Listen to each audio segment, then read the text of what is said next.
Welcome to Barbie's Bitch House. Last time, it was kind of boring. It was not boring. gonna lie. But Bill and Harold ate some of whatever the fuck that they're feeding people. Made. Well, that shit that they're feeding people to make them like go crazy and pierce their nipples and clits. I don't know what it is, but I feel like this is going. And Bill took 2 dips, it says generous dollop, so I'm assuming he got a bunch and ate it.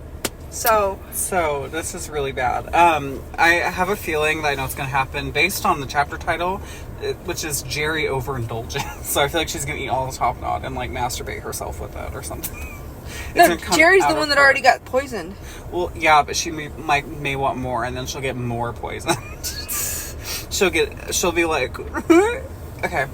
Everything was quiet at Pershore Place, where I know. I keep wanting to say Pershore Palace, but that's not what it is. Pershore Place, when Asinora dropped off her mama, Carmen Maria tottered up the garden path in her oversized high heels, carrying her plastic tub of tapenade, swathed in a generous layer of tinfoil.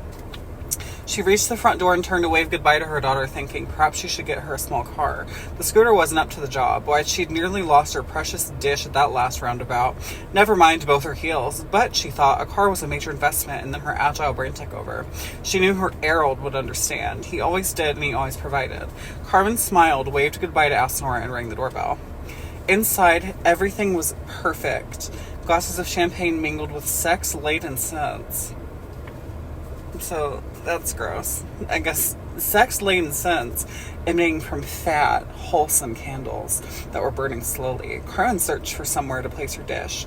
Anywhere would do, she thought. She just needed the whores to taste it. Then her host, Valerie Duchamp... What are you reading right now? I'm on my Facebook. Put it down. I'm listening. Put a finger down if you can... Do you remember that TikTok where it's like, put a finger down if you can squirt. Put a finger down if you can queef in my face. They're about to play that game after they all get poisoned. Inside everything was perfect. She needed the whores to taste it. Then her host, Valerie Duchamp, greeted her with 2 kisses on either cheek and took control of the situation. Very Francis, thought Carmen, who immediately removed the tinfoil and offered her a taste of the top knot. Ew, the way he words this. Valerie probed a little finger into the mix and tasted it. Oh, here we go. I don't know how to say any of this, so if we have any French listeners, we won't, because no one listens to this.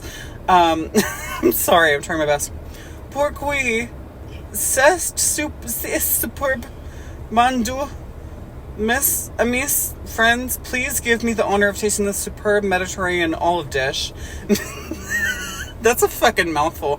I want the superb Mediterranean olive dish made by my very worthy Brazilian friend, Madame Carmen de Silva. The general chatter stopped, and Jerri Forsyth immediately said hello in a very girl-friendly way. Hello! As she casually brushed her hand down Carmen's silk dress and discreetly felt her right buttock. Carmen gasped. The Jerri she'd encountered at her big dinner had been very man-centered. Had the powder changed her that much? I think you're right about them, turning very much a lesbian. Had the powder changed her that much in such a short time? Jerri whispered to her, "Thank you for inviting me, Carmen. It's a very beautiful party, and everyone knows Bill. He's so well regarded." Carmen lowered her voice. "I know Jerri." I know Jerri. He's a wonderful... God, I hate it. He's a wonderful specimen of British manhood. Try my top knot. It's to die for. And mind you, Carmen is spelled B-R-E-E. I mean, not Carmen saying British is spelled B-R-E-E-T-E-S-H. S-H. Asinora returned to her new... I think we're getting drugged by reading this. Asinora returned to her new apartment at the depot. Bill's maintenance men had done a good job, and we're now slowly working on her brother's unit whilst he remained at the pub. He shut the... I can't fucking talk. She shut the door behind her. She shut the door behind her. So imagine their nipples being like... I just fucking opened the app. It was if you guys want to know what Maddie showed me, it's a horse shaking her nips. Like really long nipples, like helicopter. They look like fans. She shut the door behind her and collapsed onto the bed. It had been a busy couple... You're a bitch. She shut the door behind her and collapsed onto the bed. It had been a busy couple of weeks and her romance with Bill hadn't really gotten started. But she knew he liked her. She just needed to get him into bed like all the other women he knew. Roll on 10 p.m., she thought as she stripped naked for a quick shower. Bill pushed his plate back and looked at his father. He seemed happy. Contented even, which was unusual for him.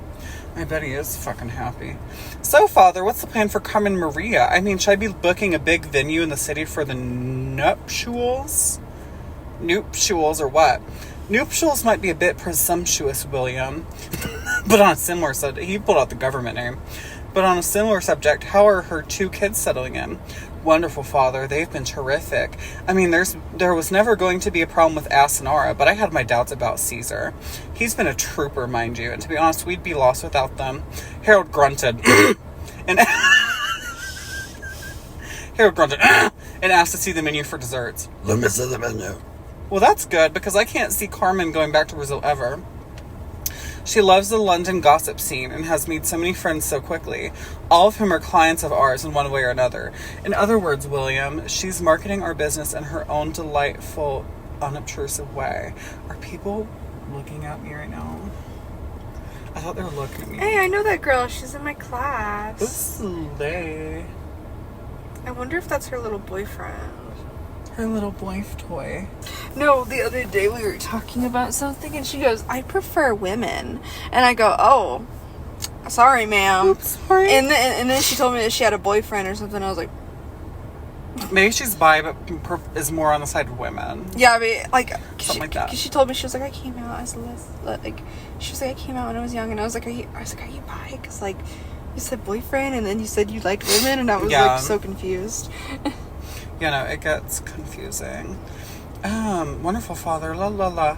Let's go, because I can't see Carmen going back to Brazil ever. She loves the London gossip scene, has made so many friends so quickly, all of whom are clients of ours in one way or another. In other words, William, I would be pissed if I kept getting the government one called out. In other words, William, she's marketing our business in her own delightful, unobtrusive way.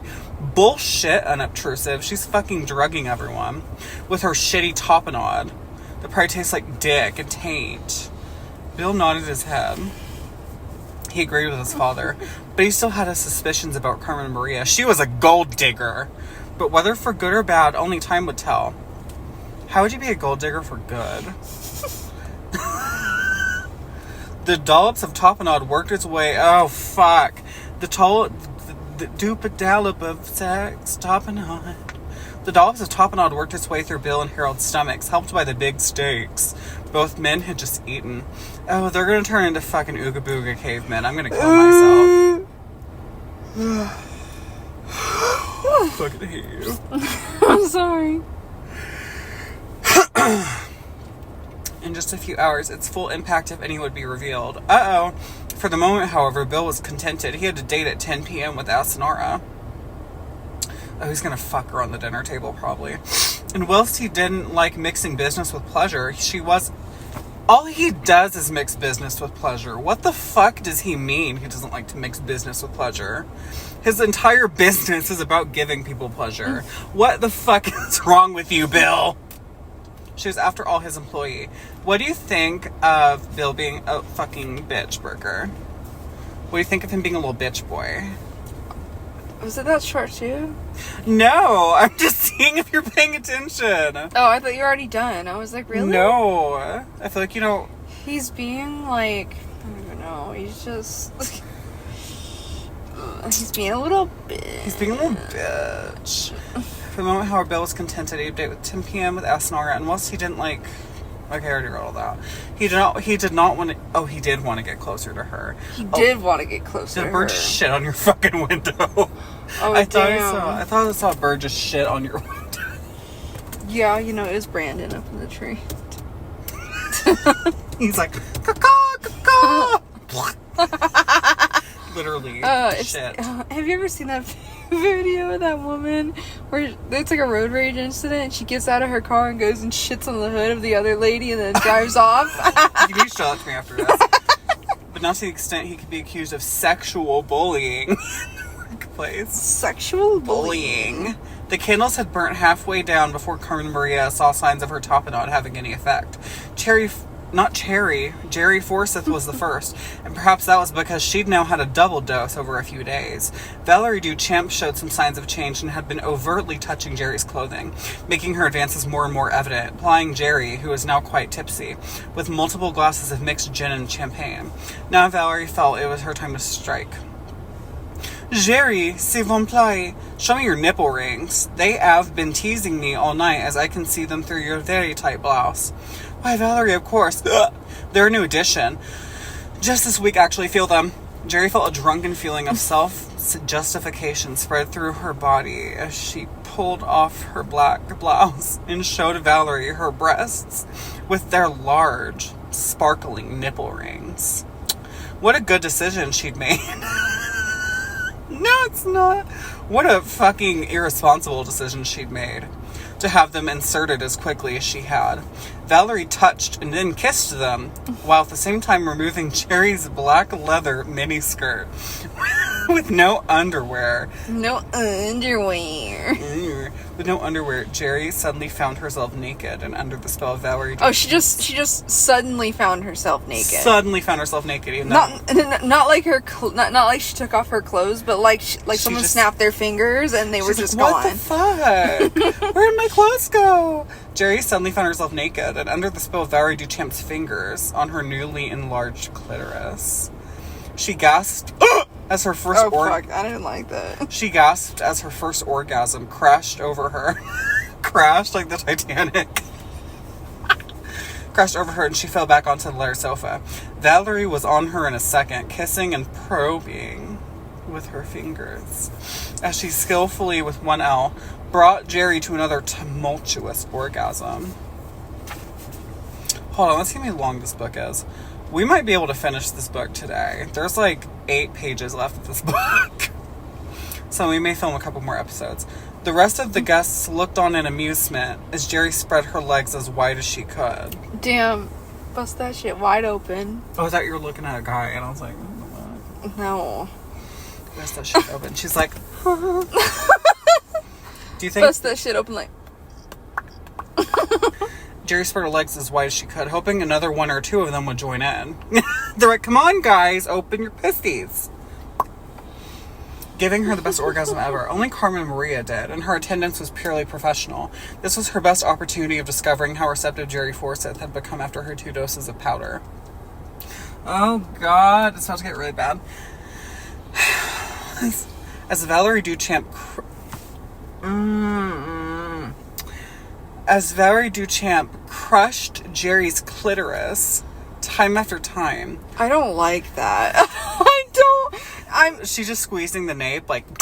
No. When it's crushed Jerri's clitoris time after time. Do you want to know what I'm thinking of? What? I'm thinking of someone wearing like big stiletto heels and stomping on a penis, but it's like a clitoris, like their legs are spread and they're sitting like this, and they're just.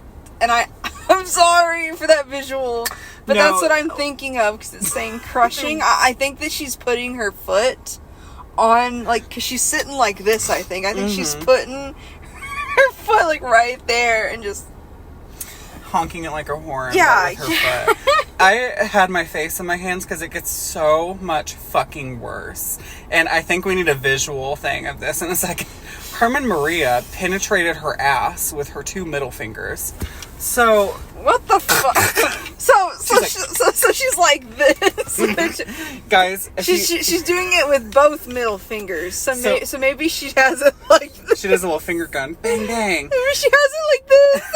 For everyone at home. Wait, I got it like this. For everyone at home. Put your 2 middle fingers up. Cross your fingers together so it looks like you're about to pray. But then put your 2 middle fingers. Only your 2 middle fingers up. And then do a stabbing forward motion. That's what Carmen Maria is doing with that asshole. What the fuck is that? Why the hell is she doing it like that instead of just doing this? And because of this, Forsyth cried out in pain. She experienced, for the first time ever, anal penetration. Penetration's nasty word. Tears of ecstasy, pain, bewilderment, and sexual fulfillment flowed down her face, ruining her mascara and turning her into a shrieking ball of human desire. I'm just imagining a shrieking ball. It's like, ah! A shrieking ball of human desire. A desire for more pain and pleasure in any order it might happen to her. Duchamp whispered to De Silva. Oh, God. Oh. Duchamp whispered to De Silva. Let's get her down into the cellar now and strap her to this star cross. They're going to strap her to the cross. They're going to crucify this bitch with dildos. Carmen's eyes lit up in delight and nodded her head vigorously. Duchamp stood up and addressed the rest of the guests. Ladies, you have all been to see and tasted my little kingdom below stairs. So bring your ladies, bring your drinks, and we shall have some fun with Miss Forsyth. Miss Forsyth is about to get fucking murdered, I feel like. As you know, you have to be totally naked. So please remove your garments and shoes now. S'il vous plaît. A murmur of excitement quickly grew as they all descended down to the cellar.